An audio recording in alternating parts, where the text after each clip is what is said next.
tonight on a special training camp edition of Game Plan. Sean Payton's 10th season at the helm is underway, but questions remain about another offseason full of change. If a move was made, it was made because we felt like it was going to help us win games this year. We're examining the 2015 roster, including those left off, with analysis from the voice of the Saints, Jim Henderson. You can point to almost any position on this roster outside of the quarterback starting position and say that's a concern. Plus, the Greenbrier became an easy scapegoat for a 7-9 season, but the Saints contend the mountains of West Virginia are still the first stepping stone on the path to a winning season. You're always fighting for your job, and you're always fighting to get better, and you're always fighting to make everyone else around you better. Get your first look at the newest installment of the Black and Gold right here. From White Sulphur Springs, West Virginia, this is Game Plan Training Camp with Juan Kincaid. Saints head coach Sean Payton and his assistant Joe Vitt putting eyes on this Saints football team as we get started here for Saints Training Camp 2015. Welcome back to the Greenbrier for the second year for Saints Training Camp. This year, we're hoping it's better than the first one. 7-9 season last year. Some people want to blame this facility for the reason why this team struggled and didn't make the playoffs last year. The players say that's just not the case. But over the next 30 minutes, we're going to bring you a ton on this football team. We'll talk about Junior Galette, but we're going to begin with the first day of training camp, which began this morning.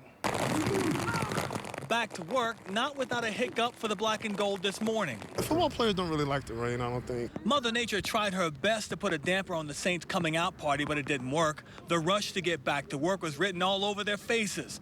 They didn't have to say a word, but they did. First day was good. I think everybody's excited to get back out there. I think everyone kind of has those, you get like camp jitters, no matter how long you've done it. They're doing it for the second straight year here at the Greenbrier, and year 2 at the facility looks exactly the same as the first. Here's hoping the second time around here produces a better outcome this season. No one is satisfied with last year's 7-9 record, and no one here is content with blaming the Greenbrier, with its sparkling facilities and country club feel for last season's failures, particularly the veteran players. Everybody just needs to look in the mirror. You know, it's about trust and accountability, and each guy has to hold themselves accountable and say, you know, am I the type of teammate that I would want to have?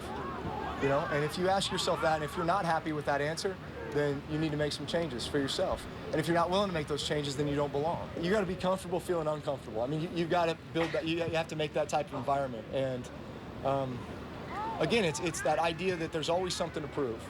You know, and you've never arrived, and you're always fighting for your job, and you're always fighting to get better, and you're always fighting to make everyone else around you better. There's just so many elements to being a great team. So understandably, there's a sense of urgency with this football team. Sean Vazan joins us now. And Sean, 7-9 just wasn't good enough with this team last year. Blame it on whatever you want to. But all the talk for the last couple of days has been about one particular player and trying to move on from him. There's no doubt about it. You know, normally that training camp press conference before it is actually set to begin is all about the new team, what lies ahead, the excitement. Not this year. This year, the topic of conversation was Junior Galette. 2015 New Orleans Saints will not feature outside linebacker Junior Galette. But on the eve of training camp, Galette was all anyone wanted to talk about. And here's going to be McCown dropped again, this time in the end zone for the safety. For the first time since his release, General Manager Mickey Loomis and head coach Sean Payton spoke at length to the local media about their decision. And they said it really came down to team. It's not easy, and yet at the same time, the mistake magnified 3 is pretending that it doesn't need to be done if you feel like it needs to be. So, but obviously, you know, it became a decision about the team. Releasing a player, even a high-caliber one, happens all the time in the NFL.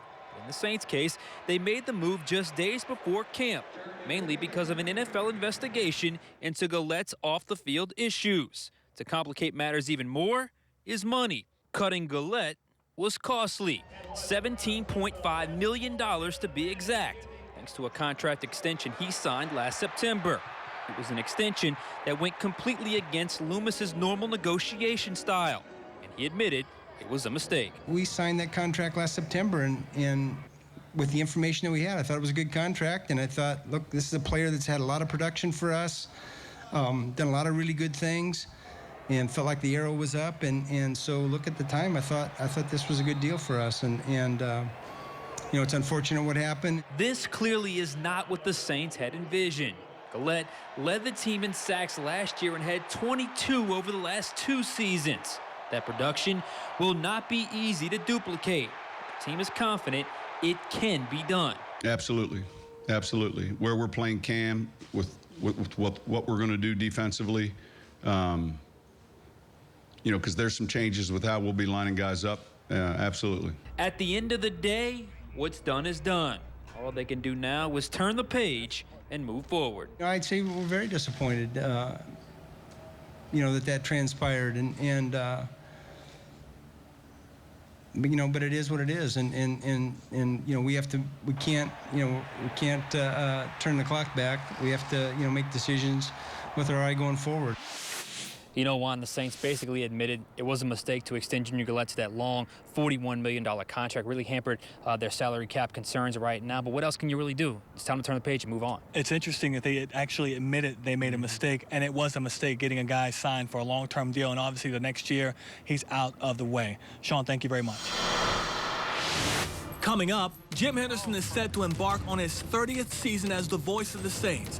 Find out why he thinks the year 10 of Sean Payton's tenure may be the most interesting. And still to come, sure, it's a resort, but the Saints believe the Greenbrier will be the reason their hard work pays off. This game plan is just getting started.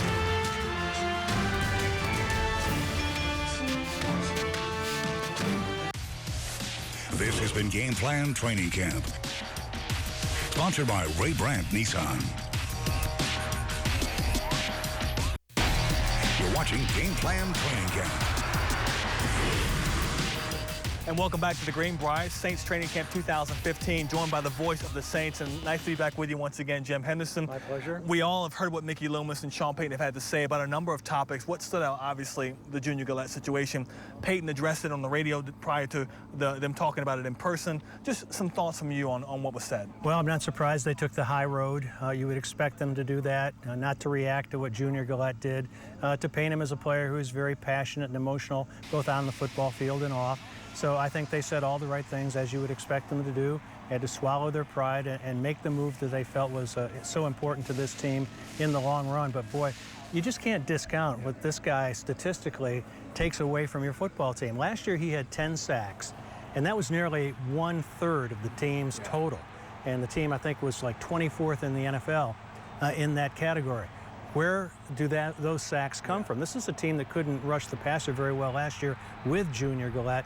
And I know Sean talked about moving people around, and that'll be an interesting thing to see in training camp, where they move Cam Jordan around as their best available pass rusher. Does anybody elevate his play? Does anybody flash early in training camp that makes you think, well, maybe this will be the guy, as Junior Galette did as an undrafted free agent? But it's one of the very worrisome things about this football team, and to me, there are a lot of them right now. We don't want to assume that in the NFL draft back, you know, not too long ago that they knew this was coming, but they draft 2 outside linebackers and they go out and get Anthony Spencer. It's almost like they had to get themselves some cover a little bit. Possibly so, and it was a need even if Junior Galette was still here. I mean, he's only going to be a very situational player. They needed to have more impact at that position. You know, the linebacking position on this football team is one that really hasn't been addressed in the draft in a long, long time. So I think they obviously saw a need there, and they picked players to fill that need, even if Junior Galette was going to return. I don't think at that point they were figuring that Junior Galette wouldn't be a part of this football team. An unusual number of changes with this football team in this whole season compared to last? Oh, yeah, I think so. I mean, to me, that's the theme of this year's New Orleans Saints as we head into training camp. Last year, there was really, to my way of thinking, only one question on this football team: who manned the opposite corner from Keenan Lewis? They never did figure that out. But that was the main concern. And I couldn't really, looking back a year in advance in the rearview, or behind us in the rearview mirror, think of any other major concerns beyond that. This year, you can point to almost any position on this roster outside of the quarterback starting position and say that's a concern. Offensive line, yeah. C.J. Spiller filling in Darren Sproles' role, yeah. What about at tight end? Who replaces Jimmy Graham? Kenny Stills. Where does the production come from in this receiving core, especially if Marcus Colston's going to be out for any length of time? You look at this entire team as we come into training camp. What's your biggest concern for this football team going in? I think overall, I think this is a team that's really on the edge of decline. and I hope that's not the case. But with all these problems, they might call them questions, I'll call them problems to be solved, it's unlikely that you're going to solve all of them to really elevate your football team. But I think the thing that's encouraging is last year a 7-8-1 football team in the Carolina Panthers won this division. The Saints make a couple of plays, they're 9-7 and they win it. So the Saints were close. I don't see, certainly the Buccaneers are still a ways away. I don't see the Falcons nor the Panthers making huge strides this offseason either. So I think it's still going to be a very even division among the top 3 teams. And an 8-8 season, it's going to probably put you right there. And it wouldn't take much for the Saints to get there. But it's important that they do, especially with Drew Brees being 36 years old and with 2 more years left on his contract and the salary cap hit this team's going to take with him coming back next year playing, if he does, for the same contract. 36 years old, and you just had a birthday. Congratulations. Happy birthday. Glad you're still around with us. I'm a little bit more than 36. I know. Appreciate it, Jim. Thank you very much. You're welcome, Juan. Still to come. I don't think the Greenbrier makes them soft. I think that coach still has to get what he needs out of them as far as the mental aspect of it. Deuce McAllister doesn't buy the notion that location leads to lackadaisical ways. Find out why the Saints are back and still buying into the Greenbrier.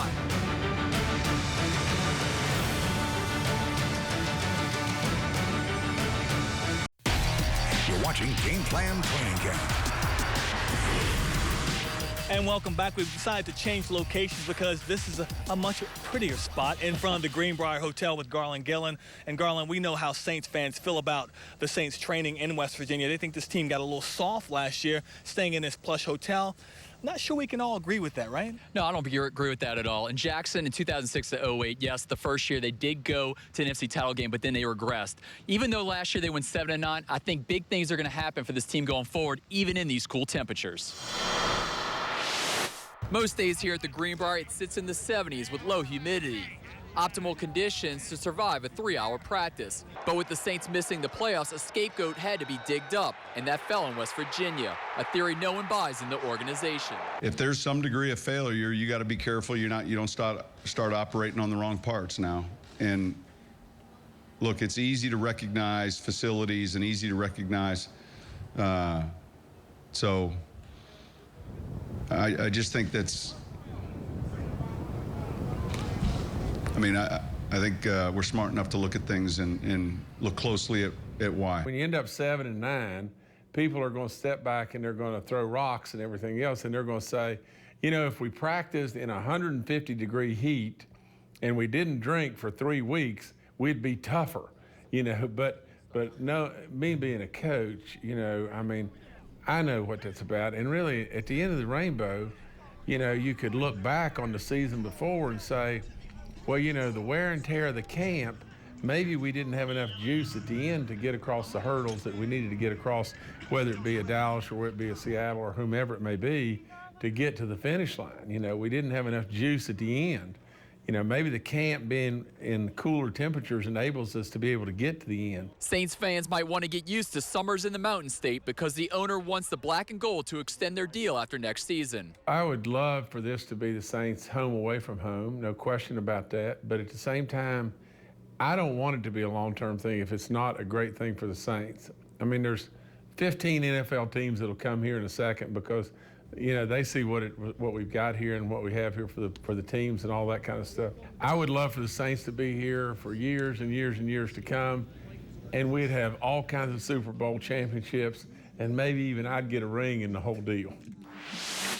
If we're in New Orleans right now, it'd be 95 degrees, 100% humidity. When we woke up this morning, it was 70 degrees, no humidity. I think this is a much better environment for the Saints going forward. No sweating on us right now, and that's a good thing. Obviously, we talked to Jim Justice, who's the president of the Greenbrier, and he talked about how if you look at the past 15 years, all those Super Bowl winners, the majority of them practiced in cooler temperatures. So obviously, this is a benefit for this football team, not a deterrent. Yeah, no, this is going to be a good thing for the Saints going forward. 70 degrees in the morning, no humidity, maybe a little humidity, but it's going to be perfect conditions. When they go back to the Saints training camp in New Orleans, it's going to be brutal. And they got one more year here at the Greenbrier, and hopefully they can get a deal worked out to stay here a little bit longer. He's Garland Gillen, much more coming up. Brandon Cooks arrived at camp last year and immediately dazzled. Sean Vazan rejoins me as we take a look at the players and storylines we're watching for.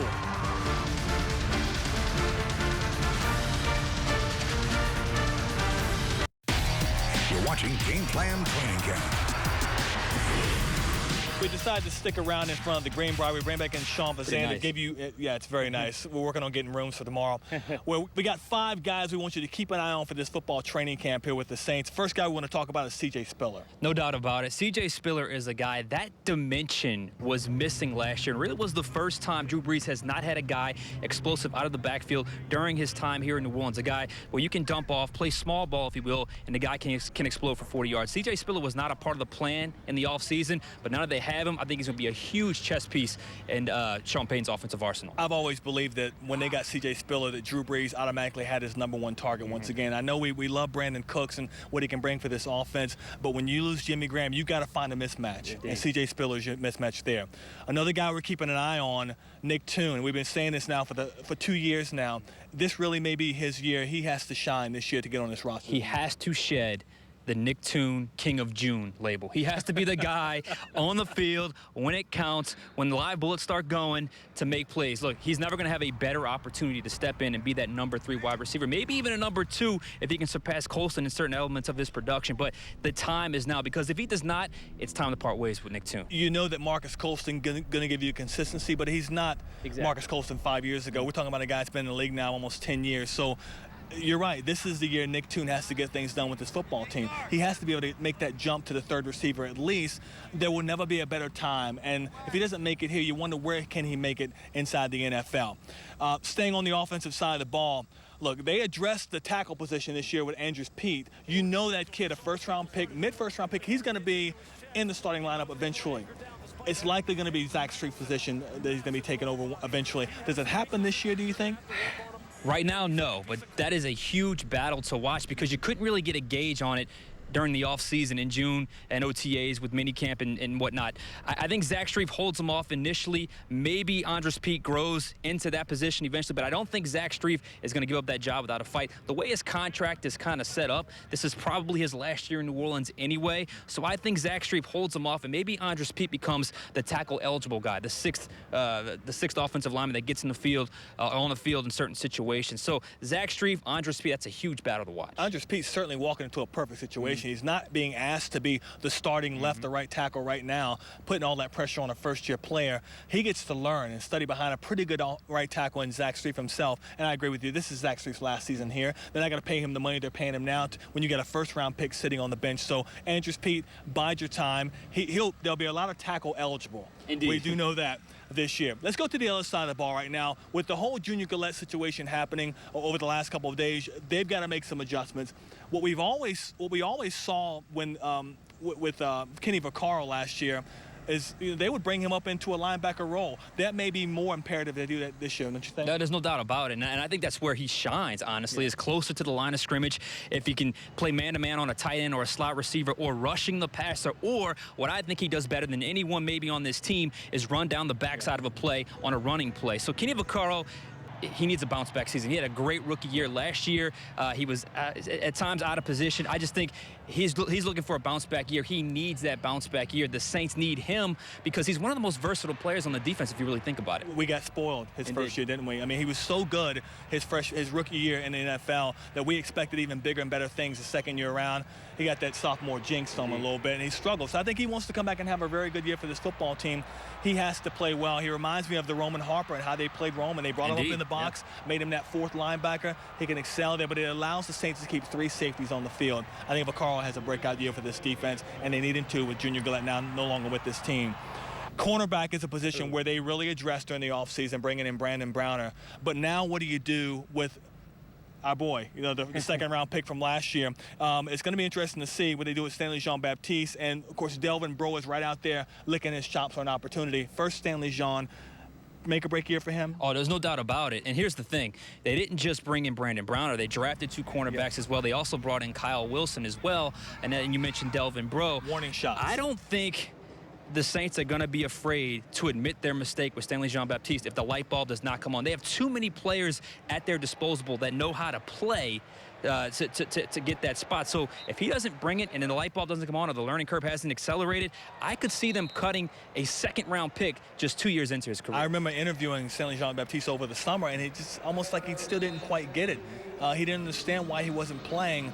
I mean, clearly he was the guy that was trying to play catch-up all year long, and the Saints didn't have the faith in him to get the job done. And look, cornerback was the worst position on this football team last year. If he couldn't get on the field last year, what they had with Corey White and Patrick Robinson, a real struggle. It's going to be tough for him to get on the field this year because, again, they addressed it during the offseason, drafting cornerbacks. And, look, Delvin Breaux has been as good a cornerback as they've had in training camp and minicamp all summer long. He's a guy that we all know, played at McDonald 35, went to LSU, didn't last there, had the injury to his neck and everything. He's a kid that has looked as good as anybody on the field. He's going to make this football team unless something dramatic happens. I thought he was the star of minicamp, quite frankly. Yep. No one expected that. I honestly thought when he was signed, it was a nice story, a training camp body, but no, he can really play. And, you got like Brandon Brown, who started in the CFL as well. Maybe Delvin Breaux has that kind of follows that same path and becomes an immediate contributor because he really, and that's the one position during the 7-on-7 drills and no pads that you can really get a look at that defensive backfield, and I thought he was an outstanding player. We shall see where things kind of go with this football team going forward here as training camp gets underway here at the Greenbrier. Those are just 5 names to watch. There are going to be so many more stories to see as training camp progresses.